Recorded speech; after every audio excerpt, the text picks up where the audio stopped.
entah itu klinik, terutama kita di klinik gigi, ya, prinsip kerja itu harus posisi ergonomi, ya, artinya nyaman untuk operator maupun pasien, ya, harus ergonomi. Jadi Anda tidak boleh bekerja bongkok, bungkuk, tidak boleh. Itu tidak ergonomi. Nanti ada beberapa tahun sudah, ya, sakit boyok bisa disebabkan karena terlalu bongkok. Terus tidak boleh Anda bekerja nginceng-nginceng, rang atas terus nginceng-nginceng. Anda itu masih proses belajar. Kalau Anda bekerja lihat rang atas kok diinceng-inceng, nanti Anda tidak terampil. Ya, mumpung masih belajar, ya sulit-sulit pun harus dilakukan. Ya walaupun Anda kalau melihat gigi atas dengan kaca mulut itu mungkin yang termonitor hanya 3-4 gigi itu ya, tidak semuanya. Tapi memang ya memang gitu aturannya. Dan itu diameter kaca mulut itu memang dibuat seperti itu, tidak dibuat besar atau enggak. Ya, sudah standarnya seperti itu. Ya. Jadi mumpung Anda masih belajar itu silakan, ya. Jadi posisi ini, ya, di sini ada pengaturan posisi. Yang pertama posisi kursi. Ya. Anda mohon maaf ini semester 3 karena lahan kita atau pekerja kita itu di dental unit, ya, dental DCMU, mau tidak mau harus bisa mengoperasionalkan dental unit itu bisa dipakai. Ya, dari bagaimana menghidupkan kompresor, bagaimana menghidupkan dental unit itu biar bisa dipakai, menaikkan, menurunkan, bagaimana menyiapkan gelas kumur, lampunya dan sebagainya, ya, sampai ngisi kompresor untuk dental unit atau untuk handpiece dan sebagainya harus bisa, karena Anda bekerja di klinik yang bekerjanya areanya di kursi atau di DCMU. Ya, saya ingatkan kembali, walaupun itu kuliah DCMU itu di mata kuliah PPAKG di semester 1, Anda di semester 3 sudah harus bisa menggunakannya. Ya. Rugi sebenarnya kalau Anda itu sudah di klinik tapi tidak bisa mengoperasionalkan secara sempurna atau tidak bisa belajar. Ya nanti begitu ketemu di klinik, ya mungkin klinik gigi mana puskesmas, ya mungkin adanya hanya 1-2, ya beda dengan yang ada di sini. Ya, karena Anda harus ingat di semester 1 itu dulu ada DCMU yang lapangan, ada yang manual, ada yang semi elektrik maupun full elektrik. Ya, jadi Anda harus bisa mengoperasionalkan. Ya. Posisi kursi, ya. Terus posisi penderita atau pasien, ya. Terus posisi operator sendiri. Jadi diatur, tidak sak senenge dewi. Ya, kalau itu ini namanya kliniknya prosedur. Oh, jika saya bekerja ini, apalagi ini pencabutan, ya harus ada teknik tertentu. Dan teknik ini bisa menentukan Anda nanti nyabut gigi itu, ya, bisa sempurna atau enggak. Ya. Oh, posisinya aja salah. Ya, kursinya aja tidak benar, menyetingnya atau memposisikan kursinya aja enggak benar. Ya, jadi harus benar-benar sesuai. Ya.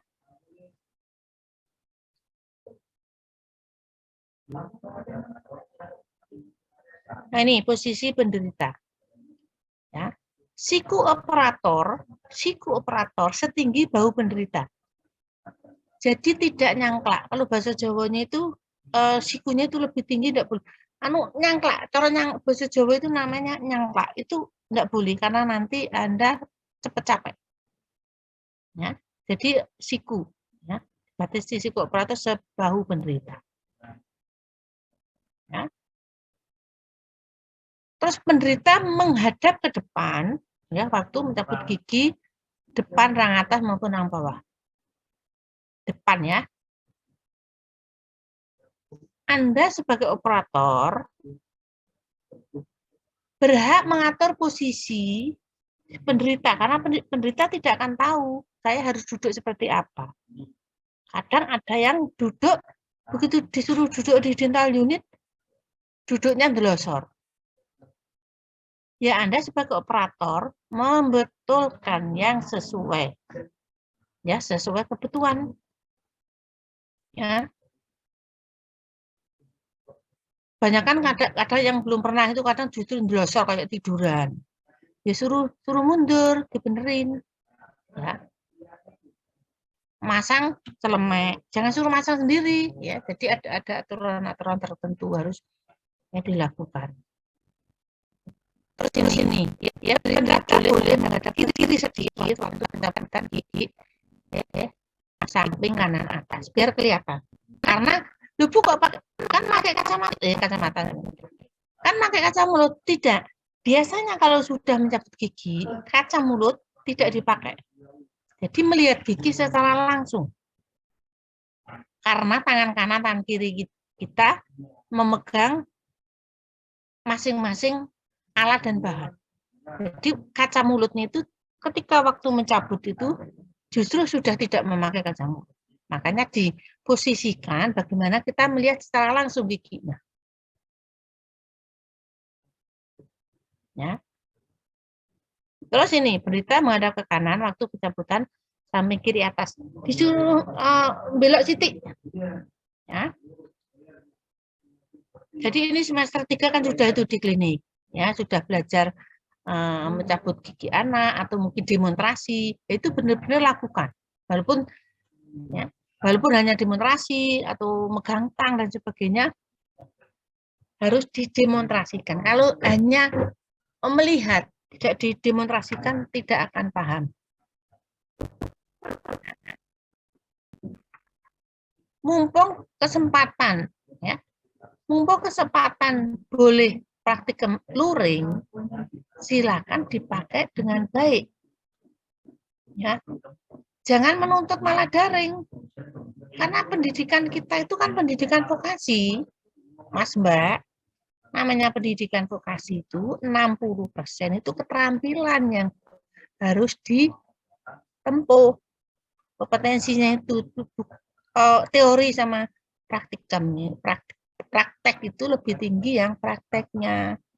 Makanya kalau suruh luring itu seharusnya seneng, bukan kok malah menggerutu. Ya. Gunakan sana, mungkin Anda nanti begitu. Ini sebenarnya kita itu lengkap, walaupun klinik kita itu masih dalam proses renovasi. Sebenarnya kita itu luas lebar itu, dental unitnya aja banyak banget. Ya. Jadi silakan.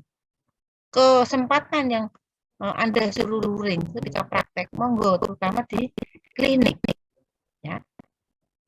Karena beberapa dosen itu mau menemui atau ya kadang kan namanya orang itu kadang juga ada ya keluhan sedikit-sedikit. Jadi begitu sudah terlenanya dengan praktek selama ini praktek daring dan sebagainya itu begitu dipertemukan di klinik secara luring itu kata mahasiswanya itu nun sewu atau maaf. Jadi tidak paham. Ya. Tidak paham. Contoh ya, contoh kecil. Ya sebenarnya bukan contoh kecil, contoh besar juga. Tadi kebetulan kelompok saya itu semester 3 tadi ujian UTS dental asisten di klinik. Kan tak suruh menyediakan tray, ya tray umpamanya dia mau nambah gigi. Seharusnya itu kan namanya PPAKG itu kan di semester 1. Ya namanya semester 3 itu seharusnya alat bahan itu sudah di luar kepala. Bukan kok di luar kepala malah blank, itu bukan. Harusnya lebih paham. Namanya di semester 1, materi di semester 1 itu kan mendukung untuk semester berikutnya. Ya kok malah belas hilang babar, malah hilang atau hilang sama sekali, ya enggak gitu. Kalau di tempat kuliah di tempat kita itu, ya semester 1, semester 2 itu untuk mendukung semester berikutnya atau prasyarat. Makanya kenapa seperti mengidentifikasi alat bahan, terutama alat-alat di penggunaan dan pemeliharaan kesehatan gigi atau PPAKG itu kan di semester 1. Ya.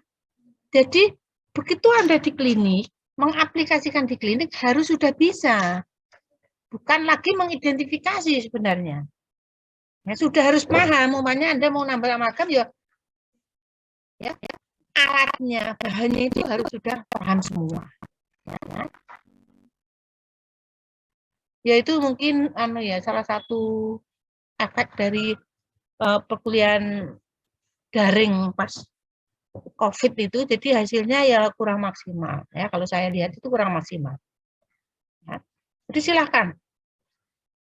Ada lagi juga, ya beberapa mahasiswa sudah praktikum patologi luar mulut. Semester 3.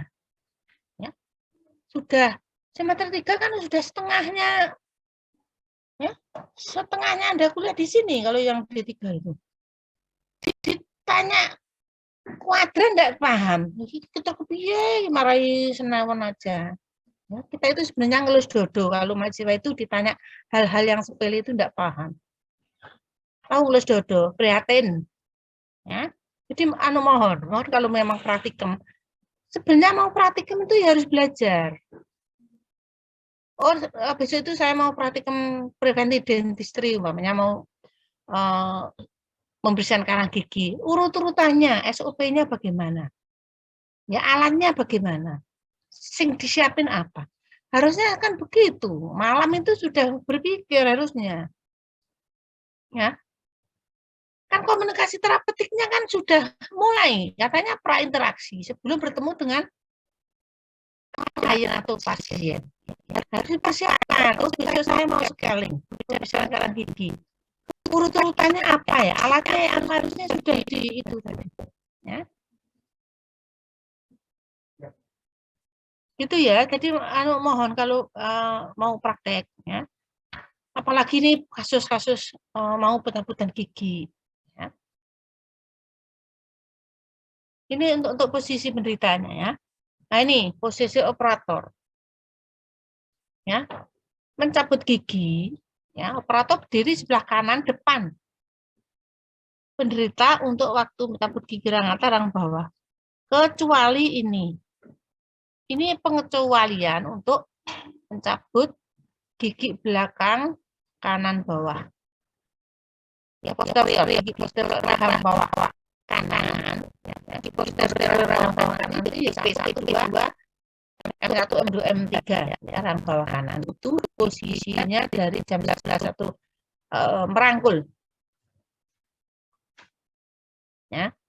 Ya mungkin yang sudah praktikum di semester 3 harusnya ini posisi ini sebenarnya sudah ya. Sudah diajari sama pembimbing yang lain harusnya. Ya, jadi posisi kanan depan itu tidak di samping ya. Kanan depan itu jam berapa ya itu ya? Tidak persis di sampingnya. Ya.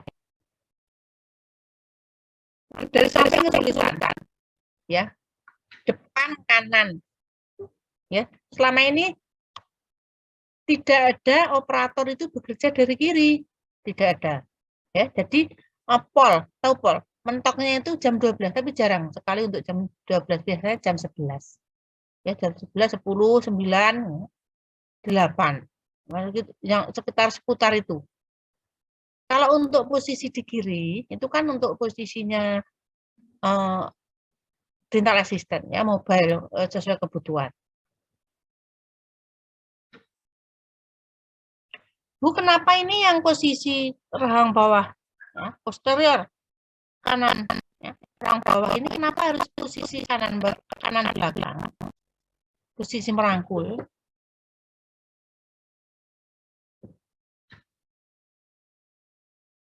Karena kalau Anda memposisikan dari depan, ya, seperti yang rahang yang lain, itu nanti begitu kamu menggerakkan tang, itu akan mengenai gigi sebelahnya, gigi tetangga nih, tetangga.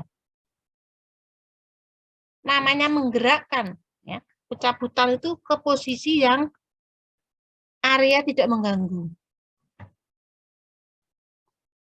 Coba bayangkan kalau kamu mencabut gigi belakang, ya, posterior, gigi belakang itu tadi rahang bawah kanan, dari depan kanan itu akan mengganggu. Gerakannya itu mengganggu gigi sebelahnya. Makanya posisinya merangkul dari belakang jam 11. Bu, apa enggak apa kelihatan? Ya diposisikan, ya diposisikan untuk kursinya itu rendah. Ini direndahkan jadi Anda melihat secara langsung.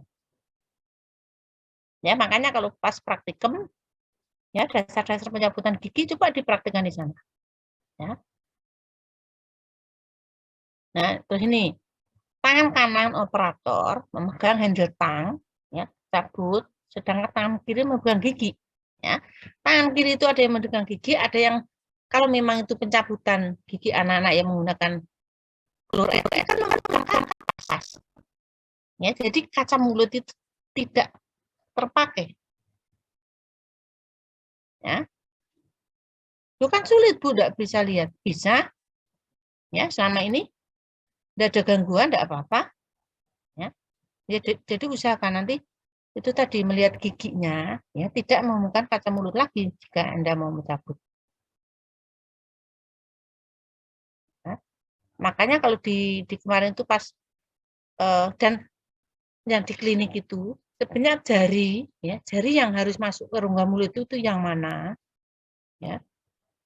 Jadi tidak semua 5 jari ini masuk rongga mulut, ya biasanya hanya 2 yang dipakai, mungkin telunjuk sama ibu jari. Megangnya harus bagaimana, itu juga diperagakan, didemonstrasikan sana. Ya. Ini baru mencabut. Ya, nanti begitu Anda mau scaling atau mungkin mau menambal beda lagi. Ya. Kok rumitnya seperti itu, Bu? Iya, memang.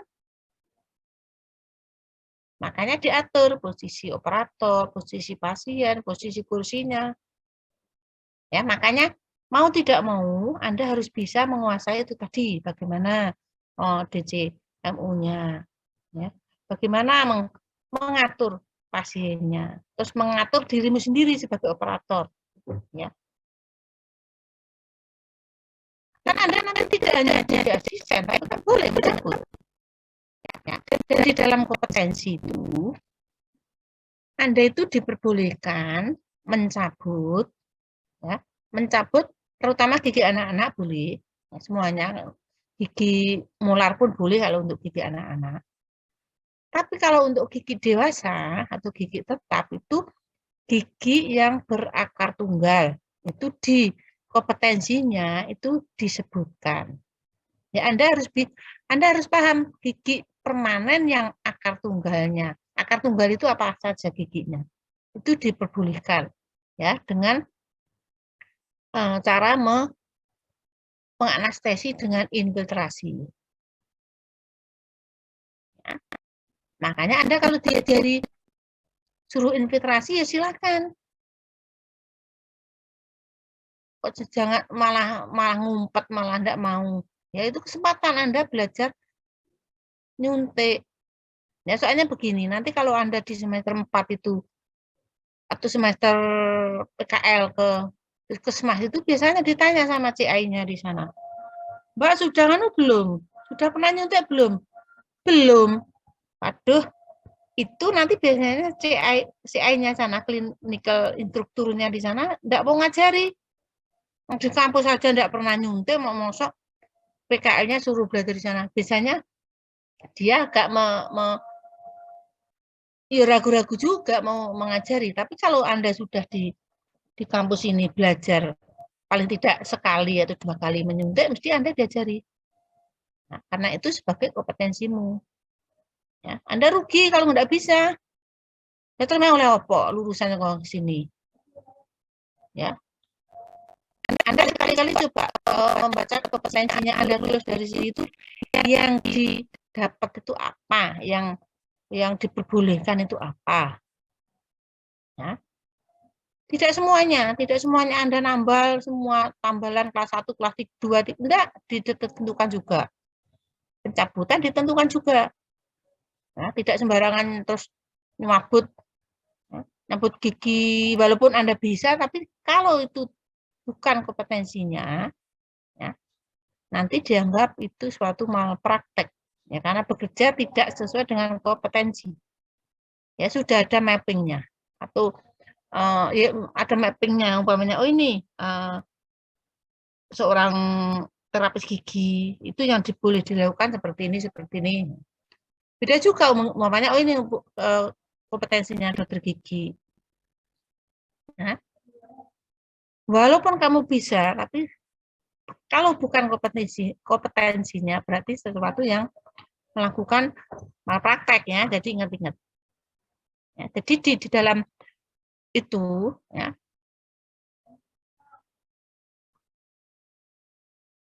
di dalam undang-undangnya pun sebenarnya itu tadi, ya, kompetensi-kompetensinya diperbolehkan. Ya. Terus ini, nah, cara memegang tang cabut. Ya. Megang tang itu juga ada tekniknya. Belum langsung megang tang aja diatur ini. Ya memang ada aturannya. Ya. Jadi, soalnya begini, kemarin ada beberapa mahasiswa begitu nyabut megang tangnya tuh di luar rongga mulut. Begitu dimasukkan ke rongga mulut itu posisinya itu lain, gitu loh. Jadi bisa berubah. Ya. Jadi cara memegang tang cabut itu juga diperhatikan. Ya. Tang cabut itu kan ada gret-gret, tahu gret-gret. Ya. Jadi tidak boleh di pangkalnya atau di ujungnya, di tengah-tengahnya. Ya. Sebenarnya kalau Anda memperhatikan satu persatu alat pergigian, itu kan kenapa di tempat-tempat tertentu itu ada gret-gretnya, tahu gret-gretnya. Kok ini halus kenapa? Ini kok ono gret-gretnya. Lah itulah di gret-gretnya itu yang dipegang karena biar tidak licin. Ya, saya juga gitu. Coba seperti Sunda. Ya, ada gret-gretnya ana sing halus atau enggak. Lah itu sebenarnya untuk memegang. Ya, biar enggak licin. Ya. Nah ini, tang cabut kita pegang pada handle-nya dengan tangan kanan. Ya. Walaupun tidak, lebu yang tidak, gimana? Di sini setahu saya, ya, kalau memang ada mahasiswa yang kidal, tolong bekerja sesuai anunya, ya, sesuai aturannya, ya. Soalnya saya pernah melihat ada semester 1 yang baru masuk ini, dia itu kerja kok kidal. Itulah bimbingan saya di dental material, di dental anatomi. Terus saya tanya gini, Mas, kamu bisa enggak bekerja dengan tangan kanan? Bisa. Ya jangan dibiasakan tangan kiri. Ya dulu juga ada mahasiswa yang kidalnya itu belum permanen, jadi baru ya setengah permanen lah. Tapi begitu dituntut, kebetulan saya ngunangi, Mas pakai tangan kanan. Dia bisa, ya. Aneh nanti walaupun kamu, ya. Jadi usahakan memang harus tangan kanan. Ya. Jadi tang dipegang tangan kanan dan bignya itu paruhnya atau ujungnya atau cucuke itu istilahnya, dimasukkan ke dalam soket gusi sedalam mungkin.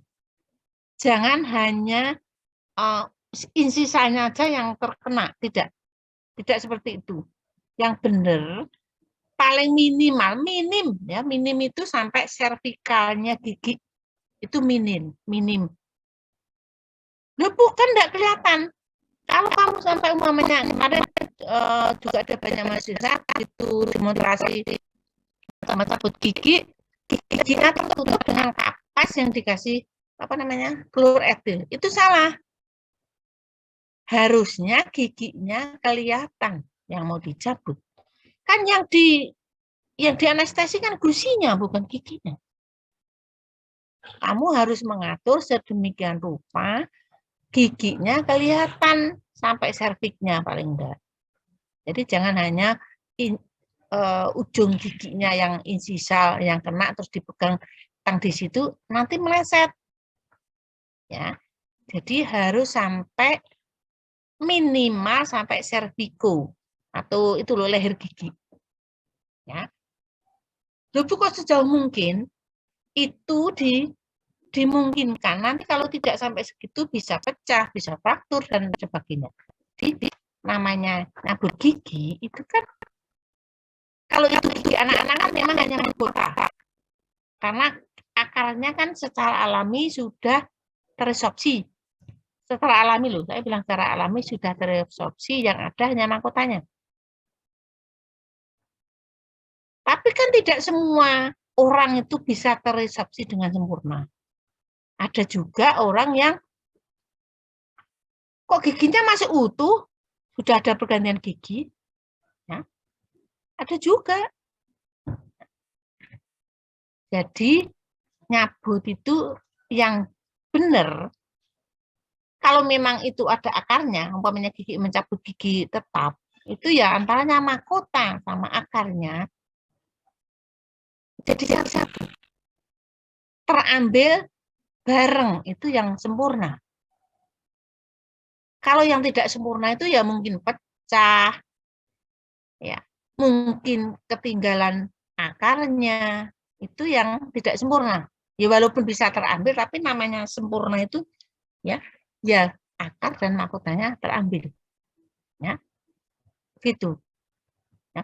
Terus ini untuk gigi yang akarnya lebih dari satu, ya gigi kan ana sing akarnya telu. Ya. Ada yang akarnya 2. Ya, Anda juga harus bisa membedakan. Oh, molar atas itu akarnya berapa, mungkin molar bawah akarnya berapa. Ya. Ini disebutkan ujung bignya atau paruhnya atau cucuke mau dimasukkan sampai bifurkasi. Ya, Anda mungkin sudah paham bifurkasi apa, ya. Pertautan antara dua gigi, akar gigi. Itu namanya bifurkasi. Kalau 3 itu namanya trifurkasi. Nah, memasukkan paruhnya itu sampai segitu. Ya. Jadi lebih baik sampai ke dalam lagi lebih bagus. Ya. Jadi tidak hanya di permukaan saja, itu salah. Ya. Jadi sedalam mungkin itu akan sempurna. Nah, coba nanti kalau pas praktikum di klinik itu gitu, kebanyakan mahasiswa itu hanya memegang di ujung mahkotanya saja, itu insisal. Nah, jadi akan meleset. Ya, karena licin. Ya. Terus ini, nah poin 5. Ya. Untuk gigi atas, memperkuat proses osteolaris yang tarik dari telunjuk. Jadi dengan tangan yang bebas, maksudnya begini, kalau mencabut gigi yang biasa dipakai itu 2 jari, ibu jari dan telunjuk yang masuk ke rongga mulut. Yang 2 dikemanain? Dilipat ya, jangan apa ya, dilepas semua. Kalau 5 jari itu kamu lepas semua, yang jari kelingking 3 jari itu akan mengenai mukanya pasien, entah itu mengenai matanya atau ngobok-obok lah istilahnya, ngobok-obok mukanya pasien tidak boleh, jadi hanya 2 saja. Ya, makanya kemarin begitu mahasiswa saya itu 2 saja, yang 3 itu diusahakan apa ya namanya, dibiasakan dilipat ya jika mau mencabut. Lu kasih kartu enggak apa-apa, namanya belajar kartu nanti lama-lama terampil. Ya, namanya keterampilan kan ya, begitu setiap hari dipakai setiap hari mesti akan terampil. Ya. Terus ini ya, membantu retraksi pipi, ya. Stabilitas kepala. Ya, kadang anak dicabut atau orang dicabut itu kepalanya goyang-goyang. Ya. Kadang asisten yang memegangi, ya, kepalanya biar tidak goyang. Terus bisa mau ini ya, meraba tulang bukal.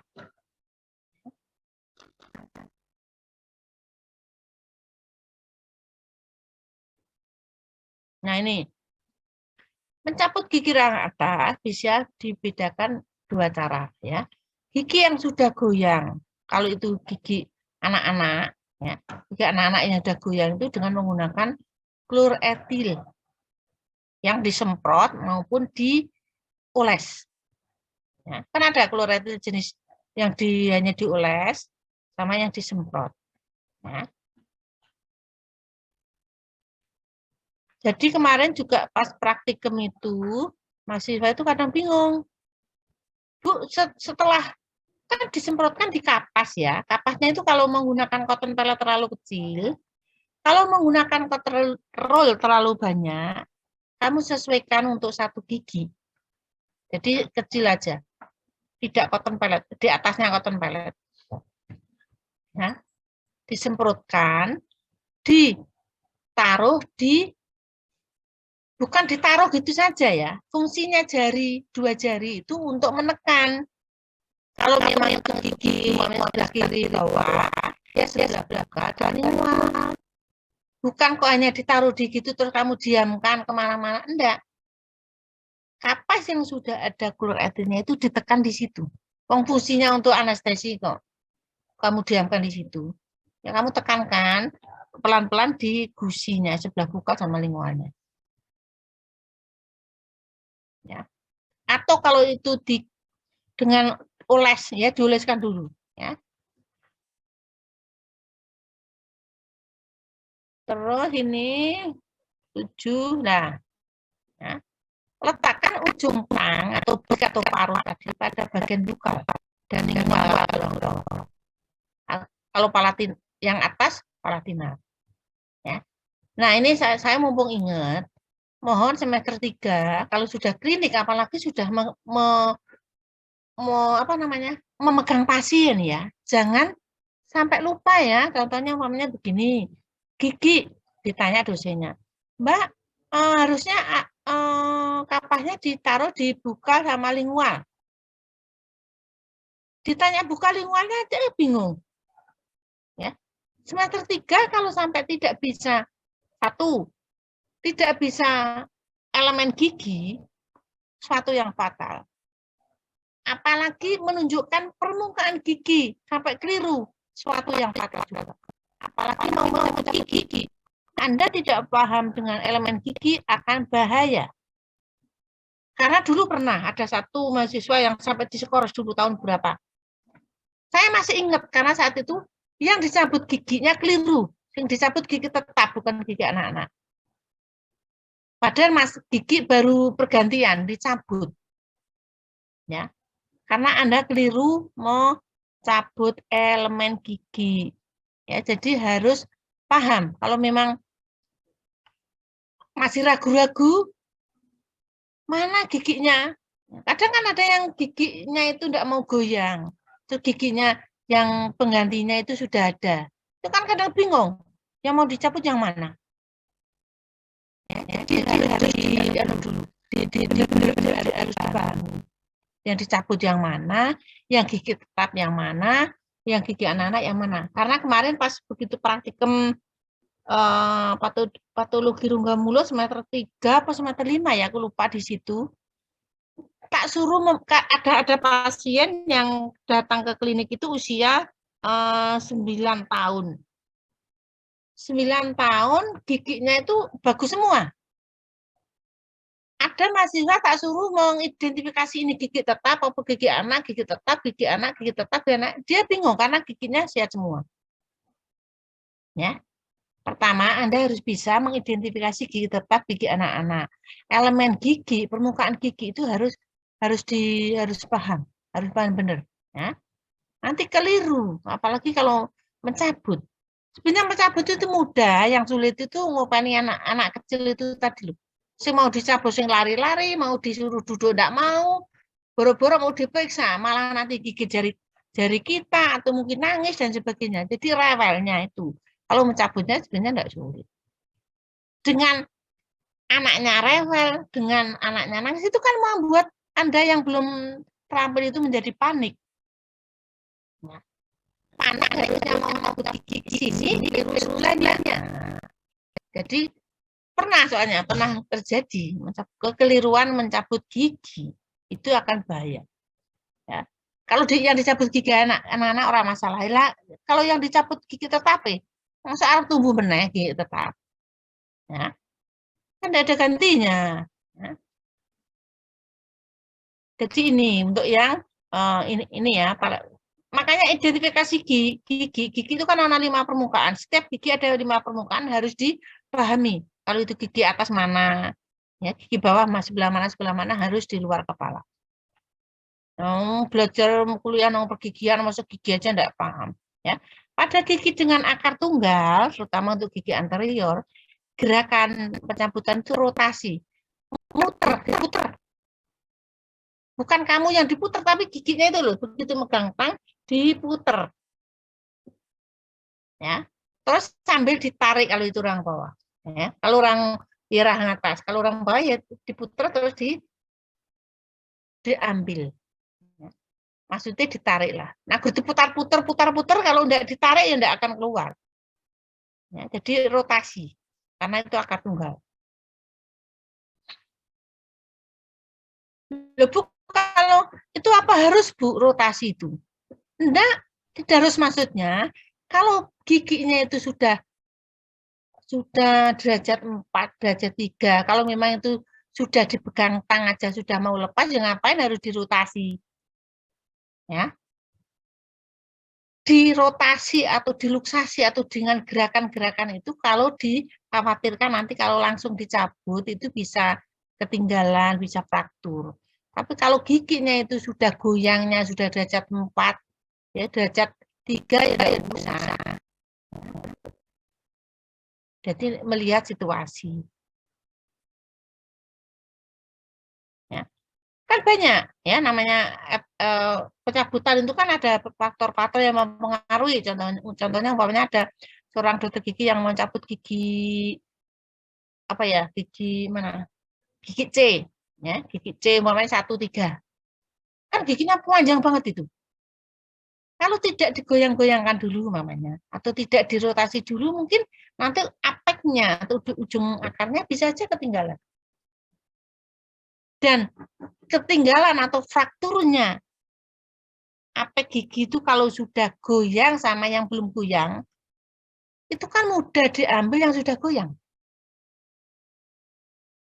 Ya. Diambil dengan tang akarnya itu kan lebih mudah.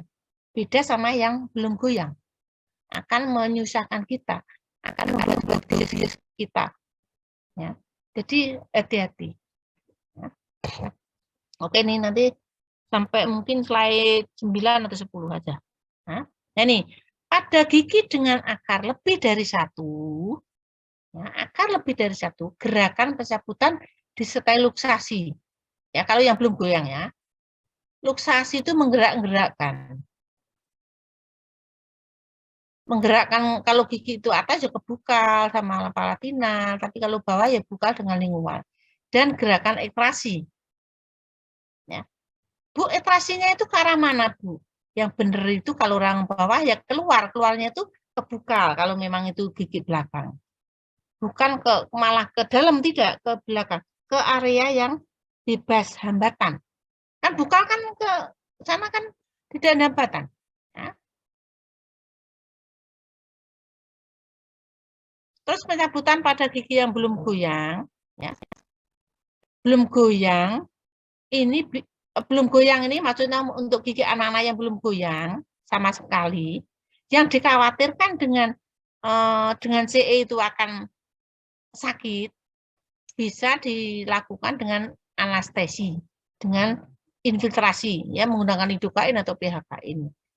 Itu yang Anda dengan infiltrasi anestesi itu yang diajari itu. Ya. Loh, Bu, berarti gigi anak-anak itu bisa disuntik? Bisa. Siapa sih ngomong harus dengan CE saja? Contoh kasus atau indikasi. Begini ya, teman-teman mahasiswa, karena Anda sudah di dunia kesehatan, terutama kesehatan gigi, Anda harus paham antaranya kalimat-kalimat kadang kan gini, Mbak indikasinya apa? Mbak kontraindikasinya apa? Namanya indikasi itu yang diperbolehkan. Umpamanya ditanya, indikasi pencabutan anak apa? Jadi dijawab, namanya indikasi itu sesuatu yang diperbolehkan. Oh, gigi dengan sudah goyang derajat 3 dan 4. Oh, sudah waktunya tanggal atau pergantiannya sudah temu. Oh, giginya persistensi. Itu namanya yang diindikasikan, yang diperbolehkan. Beda sama kontraindikasi. Kalau kontraindikasi itu yang tidak diperbolehkan. Ya. Contoh umpamanya kontraindikasi usia 5 tahun giginya rampan karies. Udah hitam-hitam. Itu kontraindikasi karena belum waktunya pergantian gigi, ya enggak boleh dicabut walaupun jeleknya kayak apa ya tetap dipertahankan. Ya, itu namanya, maksud saya begini, Anda harus paham antaranya indikasi dan kontraindikasi. Ya, karena di dunia kesehatan kan itu sering dipakai. Ya, jadi jangan bingung. Mbak, contohnya namanya indikasi pencabutan gigi anak-anak itu apa? Indikasi kalau melakukan ini anestesi dengan apa namanya infiltrasi itu apa? Ya. Jadi itu tadi yang diindikasi itu tentunya yang diperbolehkan, ya. Yang kontra yang tidak boleh. Ya, pencabutan pada gigi yang belum goyang itu boleh menggunakan infiltrasi anestesi. Ya. Terus setelah di anestesi, ya, Anda kan mungkin sudah dikasih dokter Ani itu ya, yang disuntik itu apa, sebelah mana, ya prosesnya bagaimana, ya caranya bagaimana kan sudah. Ya. Terus lakukan pemisahan sebelum mencabut gigi itu sebenarnya kalau untuk gigi terutama gigi dewasa, ya, itu suruh memisahkan gusi dan gigi. Disuruh memisahkan, namanya itu separasi. Dipisahkan dulu dengan bisa dengan, nah, saya itu seringnya dengan sonde. Jadi dipisah antaranya gusi dan gigi karena yang mau diambil kan giginya bukan gusinya. Gusinya biar tidak rusak. Ya, ya. Loh, apakah bisa rusak? Bisa. Ya. Karena mungkin tidak diseparasi atau tidak dipisah antaranya gigi dengan gusi tadi. Begitu kamu nyabut kena tang, gusinya kena. Kan luka. Ya, bisa aja malah kecabut. Ya. Jadi hati-hati. Ya, makanya suruh memisah antara gigi dan gusi, namanya separasi kalau istilahnya. Ya. Jadi dipisah. Ya, dipisah dulu karena hanya mau mencabut giginya. Nah, ini untuk yang gigi rahang bawah. Ya, untuk gigi rahang bawah ini ya, sikap dan posisi. Untuk mencabut gigi rahang bawah anterior, ya, rahang bawah kiri, posisi operator ada di kanan depan. Sebenarnya semua itu ada di depan kanan.